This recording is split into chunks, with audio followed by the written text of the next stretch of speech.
دا سنگ آزادی دا دا سے ماں کہو پاکستان کا مطلب کیا؟ یہ آواز مودی تک جانی چاہیے. پاکستان کا مطلب کیا؟ کہ دنیا کے مسلمانوں کو آپ سے کتنی امیدیں وابستہ ہیں. جب پاکستان ایٹمی قوت بنا تھا تو موروکو سے لے کے انڈونیشیا تک جشن منایا گیا تھا, اور ایک فلسطینی بچہ کھڑا ہوا, کنکر اٹھایا اور اسرائیلی توپوں کی طرف رخ کر کے کہتا ہے, do not look at the stone in my hand, look at the atom bomb in Pakistan. آپ سے یہ امید ہے وابستہ. مجھے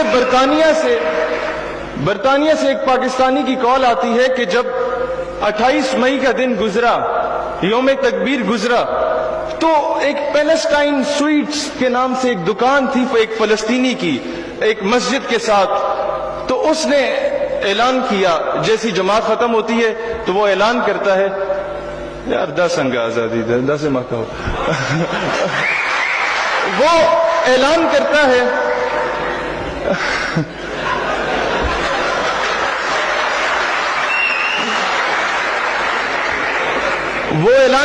کہ آج سب کو مٹھائی مفت میں تقسیم کی جائے گی. تو ہوتا کیا ہے کہ جب وہ نماز پڑھ کے باہر نکلتے ہیں وہ سب کو مٹھائی دے رہا ہوتا ہے, اور قریب جا کے پہلے وہ سوچتے ہیں کہ فلسطین آزاد ہو گیا, یہ کیا معاملہ, یہ فلسطینی جو ہے مفت مٹھائی کیوں تقسیم کر رہا ہے. تو جب قریب جاتے ہیں تو سنتے ہیں اسے کہتے ہوئے, مبارک ہو, پاکستان نے کامیاب ایٹمی قوت جو ہے نا وہ دھماکوں کا کامیاب تجربہ کر لیا. دنیا کو آپ سے یہ امیدیں وابستہ ہیں. لیکن آج جب ہم یہ حق کی بات کرتے ہیں سوشل میڈیا پہ, یا غیرت کا ایلیمنٹ اس قوم میں بیدار کرنے کی کوشش کرتے ہیں, تو ہمیں بڑے بڑے لوگ آ کے کہتے ہیں, انسٹرکشنز دینا شروع ہو جاتے ہیں کہ یار اس طرح مناسب نہیں ہے, آپ ڈائریکٹلی امریکہ کے یا اسرائیل کے خلاف ہو رہے ہیں, آپ غلامی تسلیم کرنی ہوگی ہمیں, کیونکہ ہم لوگ اس طرح کے, ہمارا معاشی صورتحال اس طرح کی ہے.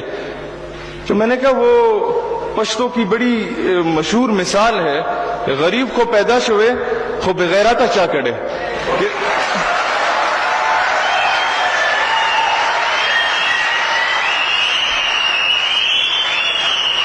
جناب قومیں یاد رکھنا ہے, یہ نوجوانوں آپ لوگوں نے, پاکستان کا مستقبل آپ لوگ ہیں. قومیں ٹیوب ویل سے نہیں بنتی, قومیں بجلی پانی گیس سے نہیں بنتی, قومیں غیرت سے بنتی ہیں. اور غیرت نہ ہو تو درجنوں ملکوں کا الائنس کچھ نہیں کر سکتا. غیرت ہو تو 313 کافی ہوتے ہیں. یہ quality matters, quantity doesn't matters. اور پھر ہمیں کہا جاتا ہے کہ خان بہادر امریکہ صاحب جو ہے وہ ناراض ہو جائے گا, فنڈنگ رک جائے گی. میں اکثر یہ بات کہتا ہوں کہ یار اگر ناراض ہیں ہونے دو, جان تھوڑی ہے, یہ سب دھواں ہے, کوئی آسمان تھوڑی ہے, اور لگے گی آگ تو آئیں گے گھر کئی زد میں, یہاں پہ صرف ہمارا مکان تھوڑی ہے.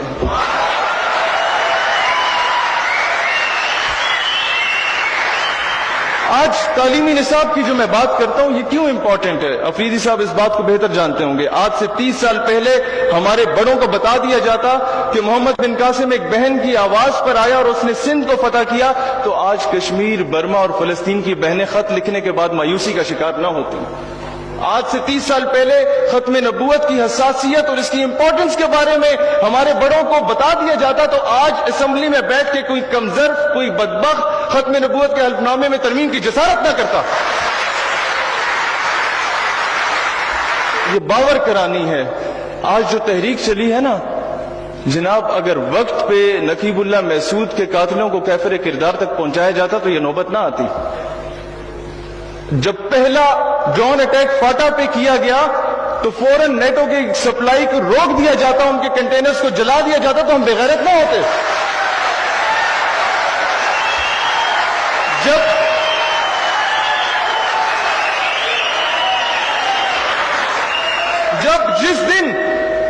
جس دن بھارت نے انٹرنیشنل کورٹ میں جا کے کلبھوشن کا سٹے آرڈر لیا تھا, اس کے اگلے دن اے پی ایس پشاور کے سامنے اسے چوک میں پھانسی پہ لٹکاتے تو ہم غیرت مند کہلاتے. سلطان صلاح الدین ایوبی نے بات کی تھی. ہم ہر جگہ کہتے ہیں کہ اسلام امن کا درس دیتا ہے. جناب اسلام امن کا درس ضرور دیتا ہے, لیکن اسلام کہیں یہ نہیں کہتا کہ ماں بہنوں بیٹیوں کی عزت کو پامال کیا جا رہا ہو اور تم چوڑیاں پہن کے بیٹھ جاؤ. صلاح الدین ایوبی نے کہا تھا کہ میں نہیں جانتا اسلام امن سے پھیلا یا تلوار سے پھیلا, لیکن یہ ضرور جانتا ہوں قیامت تک اسلام کا دفاع ہوگا تو تلوار سے ہوگا. سیلف ڈیفنس پہ کمپرومائز نہیں کرنا, یہ اسلام کہیں آپ کو درس نہیں دیتا. ہم نے 65 یا 71 یا 99 کی جنگیں یا 48 کی جنگیں یہ کہہ کے کہا تھا چلو یار آ گیا انڈیا تو خیر ہے, ہم تو امن سے بیٹھے رہیں گے. نہیں, اسلام غیرت کا درس دیتا ہے. اور آج غیرت کا تقاضا کیا ہے؟ افریدی صاحب کچھ دن رہ گئے حکومت میں آپ سے یہ بات کہوں گا کہ وہ جو کرنل صاحب ہیں نا امریکہ کے, جن لوگوں نے آپ سے, کیونکہ میں آپ کو ایک اپنا بڑا بھائی مانتا ہوں اور ایک غیرت مند پختون مانتا ہوں, آپ سے یہ بات کہوں گا کہ مجھے کوئی امید بھی ہے کہ آپ یہ قرارداد پیش کریں کہ جس یو ایس ایمبیسی کے ڈپلومیٹ نے پاکستان کے اس نوجوان کو گاڑی کے نیچے کچل دیا تھا, اس کو فی الفور گرفتار کیا جائے جب تک ڈاکٹر عافیہ صدیقی قوم کو واپس نہیں کی جاتی.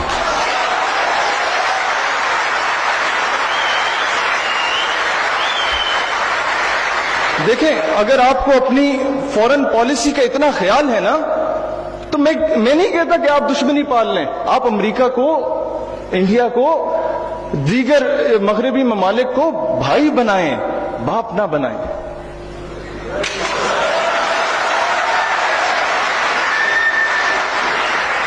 دیکھیں ہمارے ساتھ کیا کھیل کھیلا جا رہا ہے سوشل میڈیا پہ. کلبھوشن ایران سے آتا ہے, پوری قوم کو ایران کے خلاف کر دو. پھر یہ نہیں بتایا جاتا کہ یار کلبھوشن کا تعلق کس ملک سے تھا, اس کے بھی خلاف کچھ تھوڑا بہت ہونا ہے. اچھا, افغانستان سے ٹینک آتا ہے, پوری قوم کو افغانستان کے خلاف کر دو اور افغان مہاجرین کے یہ کر دو وہ کر دو. یہ نہیں بتاتے کہ جناب وہ ٹینک امریکن ٹینک تھا اور ہمارے ہی رستے سے گیا تھا. غیرت مند بنتے نا اس وقت روکتے تو آج یہ نوبت نہ آتی. آج میں اب یہ بات بتا رہا ہوں, یہ آپ بالخصوص کے پی کے والے نوجوانوں اس بات کو یاد رکھنا کہ ہمیں پہلے افغانستان سے اور افغانیوں کو پاکستان کے خلاف کیا گیا کہ یہ آپس میں لڑے مسلمان, جو بچ جائے, سنیں پوری بات, جو بچ جائے ان کو ایران سے لڑواؤ کہ مسلمان پھر آپس میں لڑیں, اور اینڈ پہ خان بہادر امریکہ صاحب تشریف لائیں گے امن کے قیام کے لیے, اور پھر جب وہ تمہیں ماریں گے نا چن چن کے, امریکہ will never ask you a question کہ تاسو پختون دے یا پنجابیان دے. امریکہ تم سے کبھی نہیں پوچھے گا تم پٹھان ہو یا پنجابی ہو, نہ وہ تم سے یہ پوچھے گا کہ تم شیعہ ہو, سنی ہو یا وہابی ہو. وہ تمہیں مسلمان دیکھ کے قتل کرے گا. تو آج ضرورت اس امر کی ہے کہ ہمیں متحد ہونا ہوگا. جو افغانستان کی پالیسی ہے نا جناب, ان کی گورنمنٹ اسی طرح کی پپٹ گورنمنٹ ہے جس طرح ہماری گورنمنٹ ہے, لیکن عوام کے دل جڑے ہونے چاہیے اسلام کی نسبت سے. اور دوسری بات میں کرنا چاہتا ہوں اشرف غنی صاحب کی, کیونکہ پالیسیز کافی اس طرح کی رہتی, میں جی تشریف لا رہا ہوں. تو اشرف, ایک چیز ہمیں بڑا اسٹرانگ نیریٹو دینا ہوگا. افغانی ہمارے بھائی ہیں, لیکن اشرف غنی صاحب جو آئے دن ہمارے ملک میں مداخلت کر رہے ہیں, انہیں بھی پیغام دینا ہوگا کہ جناب آپ ڈریں اس دن سے جس دن پاکستانی قوم نے افغان مجاہدین کی حمایت کا اعلان کیا. پھر نہ آپ رہو گے, نہ آپ کو پالنے والا امریکہ رہے گا, نہ آپ کی حکومت نے رہنا ہے. یہ نیریٹو فرسٹ آپ کو بینگ اے پاکستانی اپنے ملک کا دفاع کرنا آنا چاہیے.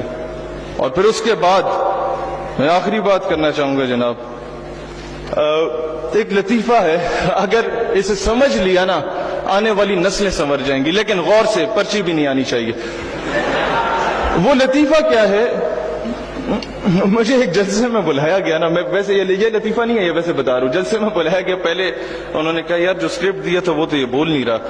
تو پہلے کہا کہ جی وقت مختصر ہے, پھر کہتے ہیں نہیں جی صرف ٹاپک پہ بات کریں. تیسری بار آتے جناب میرے چھوٹے چھوٹے بچے. اچھا, میں لطیفے کی طرف آتا ہوں. چاند پر ایک اسپیس شپ جا رہی تھی. اس اسپیس شپ میں 4 سائنسدان تھے امریکن, اور ایک ٹونی نام کا کتا موجود تھا. تو ہوتا کیا ہے کہ پوری دنیا میں خبر پھیلتی ہے کہ اسپیس شپ ایک انسان چاند پہ جا